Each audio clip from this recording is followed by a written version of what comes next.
What is happening? Welcome to the Plus Pitch Podcast, the morning pitching podcast from pitcherlist.com. My name is Nick Pollack. Today is August 25th, and yes, we are going to talk about baseball, and we got to start with Yoendrys Gómez.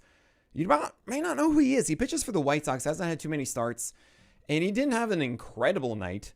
It was only 4.2 innings. However, it was 0 earned runs, 2 hits, 3 walks, and 6 Ks against the Twins. And I just want to highlight the fact that this is an interesting pitcher. He had a FanFor Plus of 122 yesterday, which is pretty exceptional, and that's because he has 7 feet of extension. He has over 17 inches of vert. He also has a relatively flat height-adjusted VAA. I believe it was actually at 1.4 or 1.5 yesterday at 95 miles per hour. The thing is, he doesn't really command it too well. He's not getting it upstairs as much as he needs to. And the secondaries, which are also exciting. You have a lot of sweep on Gómez's sweeper. You have 2 plane movement on the curveball. You have a couple changeups that do get that kick change drop. There is a cutter at 91. It's just not super well spotted yet. That said, watching him pitch, I'm like, this works. This can absolutely do good things for your teams. It's just a matter of consistency, and I don't know if we're going to get that quite yet, but keep him in mind, Yoendrys Gómez. It's also the White Sox, maybe not getting the wins that you want, but he is not just some name that you just don't know and should ignore. Paul Skeens against the Rockies got rocky road in Pittsburgh, and honestly, he had a quote-unquote worse, end-quote, start than, say, like Brash and Ashcraft. 7 innings of 0 earned runs, got the win, 3 hits, 0 walks, and 7 Ks. Just on a per-inning basis, you need 101 pitches for this as opposed to like sub 60 for Braxton and only 2 fewer innings. Just saying. Ranger Suarez against the Nationals got the win with 11 strikeouts, 7 shutout innings. Oh my gosh. Where are we drafting him next year? Are you guys actually buying into this for a full season? I think he actually might be undervalued for next year because Ranger Suarez, really thinking about this, he's been interrupted in the other 2 years where it fell off in the second half. Or it was a slow start because of annoying issues. If he's in the rotation, everything is fine entering the year. Yeah, just kind of roll with it. Just like Merrill Kelly, 7 innings of 0 earned runs this year, right? 6 base runners and 8 Ks, killing it for the Guardians. For the Rangers against the Guardians, got that win, of course. And 39% changeups here, which is pretty cool. Ryan Pepiot had a very strange one in Tampa Bay hosting the Cardinals. Now, keep in mind, in Tampa Bay, I've become more aggressive against Tampa Bay pitchers in George Steinbrenner Field. I've seen the light. I understand, based on what Eno was saying, that pitches are not only are moving differently, but the mound is weird too, and it's just weird. Oh yeah, of course, the home run rates too, right? But Pepiot was able to get 5 shutout innings here with only 2 base runners, 1 hit, 1 walk, but only 3 strikeouts, only 5 whiffs, and he was pulled after 63 pitches. Why? Because I think the changeup and slider weren't very good, but really, I think the Rays are saying, look, you're at 153 innings now.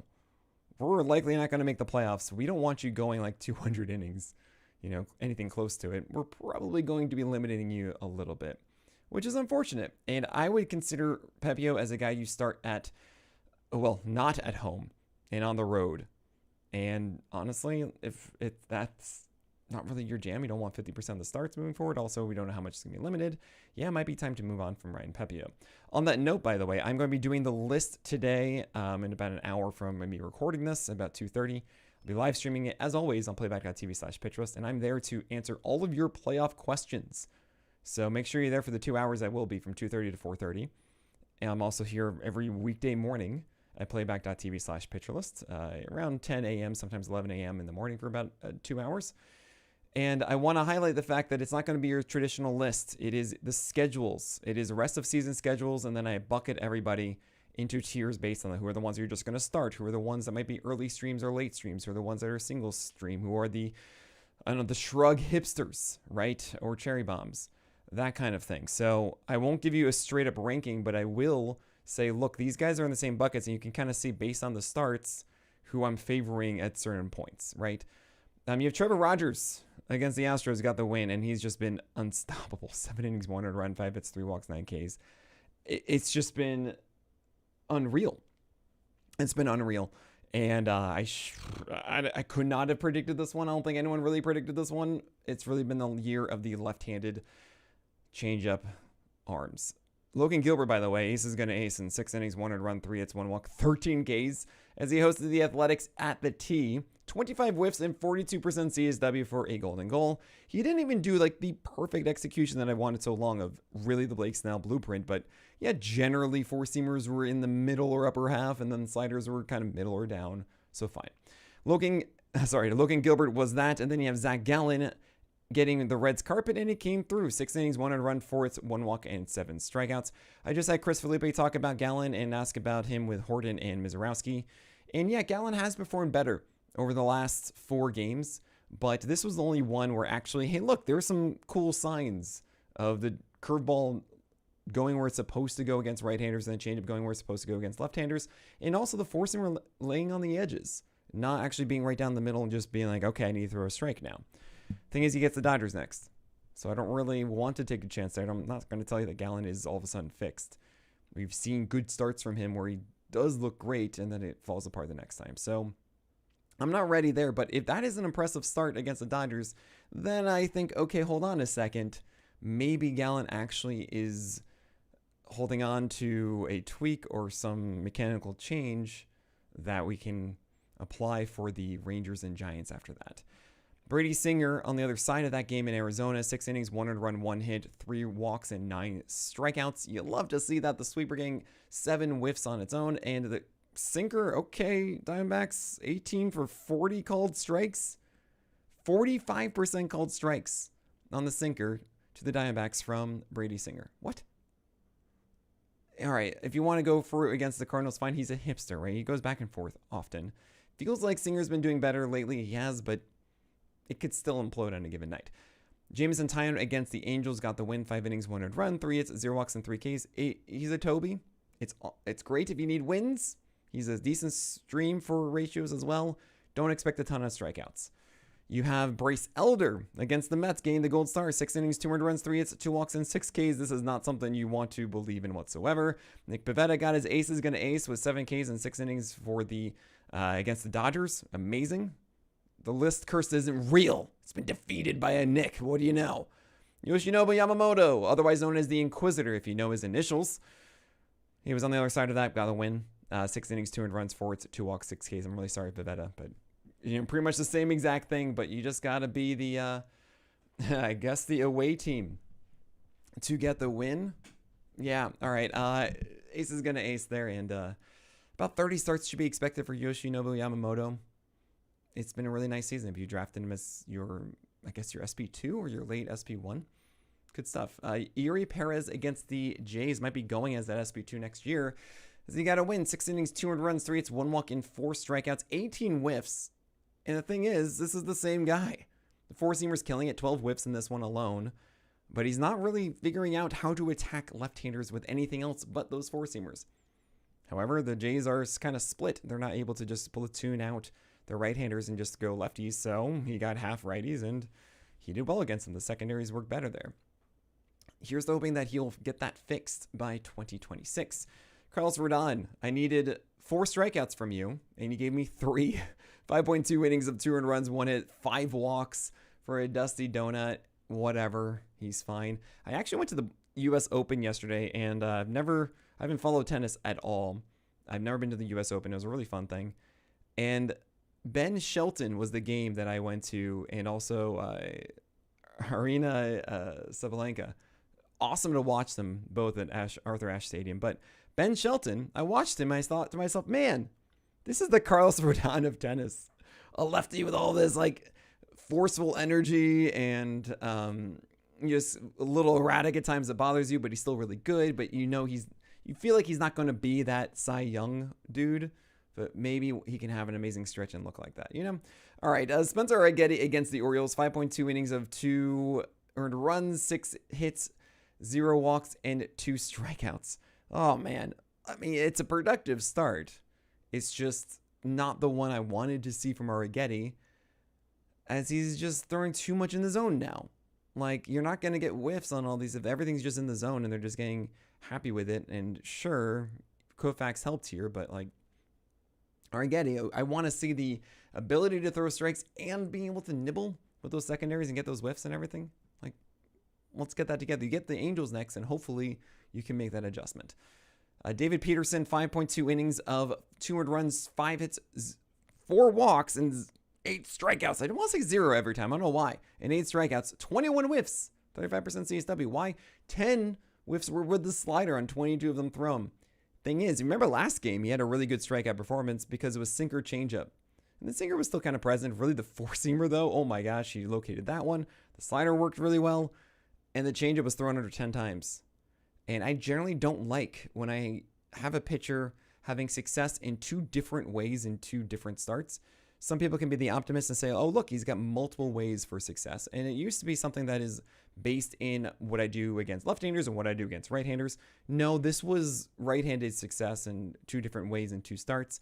But to me, it doesn't speak sustainability. You have to do a new thing each time. I hope that this new slider is new. Like, it is a new pitch that he has better feel for, because it used to be this absurd whiff pitch. But yeah, I'm still a little weirded by it. And yet he has a good schedule, so fine. David Peterson, we're holding on. All right, we have other guys to talk about. Robbie Ray, some frightening things. Chad Patrick and Gavin Williams, Kevin Gausman. And yeah, some terrible starts from Jacob Lopez, Seth Lugo, Jack Flaherty. Should you worry, I'll tell you after this break. Chad Patrick against the Giants, 5.1 innings of 200 runs, 4 hits, 2 walks, and 7 Ks, 16 whiffs, 36% CSW. My gosh, amazing. 6 for 19 whiffs on his four-seamer at the very top of the zone. So good. We don't always see that from Chad Patrick. 54% CSW on that cutter. I think there's a little bit of blaming on the Giants. He gets the Jays next. I don't feel like Chad Patrick is someone you have to hold on to here. He has these moments. It's just a little too just questionable and not enough juice generally. I mean, 7 Ks is great. We normally don't really see that. Robbie Ray against the Brewers. 5 innings of 300 runs, 6 hits, 4 walks, and 0 strikeouts. How am I supposed to butter my bread with this? And I got to say, guys, he's been averaging 93, 94 for the year. He had 94 2 starts ago. The previous start, it was 92.1, I believe, on the four-seamer. This one was 91.3. And then you pair that with the 4 walks, and it's just, are you hurt, Robbie Ray? Is this fatigue? Do you need a start off, or maybe the rest of the season off? Yeah, I'm scared. I'm legitimately scared, and I imagine we will hear something about this week. Gavin Williams against the Rangers, 3.1 innings of 300 runs, 3 hits, 4 walks, 3 Ks. You couldn't find strikes again. Why are you the way that you are, Gavin Williams? You could be so good, and I can't do this. Jake Irvin against the Phillies, 2.1 innings of 300 runs, 6 hits, 2 walks, and 2 Ks. Yeah, this is honestly one of the better starts just because he only allowed 300 runs, and yet he had over a 90 ERA, so never mind. Kevin Gausman against the Marlins, 6 innings, 400 runs, 7 hits, 1 walk, and 7 strikeouts. So you like to see the strikeouts, and that's it.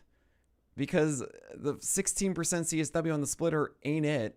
He is not getting whiffs that you want on it. 4 hits allowed here. Four-seamer looked great. And it's almost like splitter's a volatile, guys. He is a hipster. Kyle Hendricks against the Cubs. Not a good revenge game of 4.1 innings of 400 runs. I guess that's kind of good for Hendricks against the Cubs. Whatever. Matthew Liberatore against the Rays. He just isn't someone you want to go for anymore. 4.1 innings of 400 runs. You should have moved on if you haven't already. McCade Brown is not even in our system. And he showed up to pitch for the Rockies in Pittsburgh. 3.2 innings of 400 runs. Yeah, he's not the kind of guy that you want to go for, and he's a Colorado pitcher. Like, you don't do that. Dustin May against the Yankees, 4.1 innings and 500 runs, 5 hits, 3 walks, 3 Ks. Yeah, this is a little bit more cutter usage, 35% CSW, fine. But no, this is far too little for us to get excited and to consider Dustin May. I'm so sorry. Taj Bradley against the White Sox. He returned from the minors. And 5 innings of 700 runs, 9 hits, 1 walk, and just 1 strikeout. How am I supposed to butter my bread with this? This was his debut for the Twins. It was 95-96, and he is his hipster self. But yeah, you don't want to chase that whatsoever. Seth Lugo against the Tigers. Oh man, this game itself, just for Lugo and for Flaherty, both of them were rough. 4.1 innings, 600 runs, 6 hits, 2 walks, and 5 Ks for Lugo. And I feel like it's a bit of a nail in the coffin for Seth Lugo, simply because he's at 91. It's actually under 91. He was been about 92 for the year. His curveball is still good, but nothing else is really helping him. The last start that was all right for Seth Lugo, fastball helped him. Nothing else is at the moment. I wonder if it's just fatigue. It feels like something that Seth Lugo should be able to pull himself out of. It's just he hasn't. And he'll get the Tigers again. I feel like you got to bench him. Jack Flaherty against the Royals, right, on the other side, was 5 innings, 8 earned runs, 10 hits, 0 walks, and 3 Ks. And once again, we had a clunker of an inning. 6 earned runs in that third inning. Oh my gosh. And they even came out for the 6th after and like an okay 4th and 5th. 6th came out, 2 base runners got pulled, and of course both came around to score for 8 earned runs. It's so frustrating. I heavily regret the fact that I was still in on Flaherty, and it really didn't make sense to me. And he did have some good starts, but like, yeah, you can't go 2 whiffs total on both the curveball and slider, 1 each. The risk is just so high right now. Ugh, I hate it. And Jacob Lopez at the T in Seattle. 2 innings of 9 earned runs, 6 hits, 6 walks, 2 strikeouts. Oh my gosh. I mean, this is kind of hilarious to me because, yeah, Jacob Lopez was killing it, just getting all of these strikeouts. And yet we knew the floor. We knew, like, he could be this kind of guy. This is the worst one, of course. And it's all rooted in a southpaw being absurdly cross-body. And what that means is it's harder to get your command back when you lose it. When you're throwing from the side of the ball like that, the timing of coming across the zone versus being higher up where you're coming down on the arm, which means you're north to south really, right? It's just harder. And a 42% zone rate for Jacob Lopez was just terrible. Thing is, why do guys do that? Well, they are harder to see. They are more deceptive. They get a little bit more movement if you do that cross-body mechanics, those mechanics. I understand why he does it. It also means that Jacob Lopez, despite being so bad in this one, I was hoping he was in a rhythm. Well, he could just get back next time. This was a bad day. So don't rule him out for being bad the next one. And also, if you don't want to take the risk, I completely get it. All right, that is it for today. Thank you all so much for supporting what we do. My name is Nick Pollack, and may your BABIPs be low and your strikeouts high.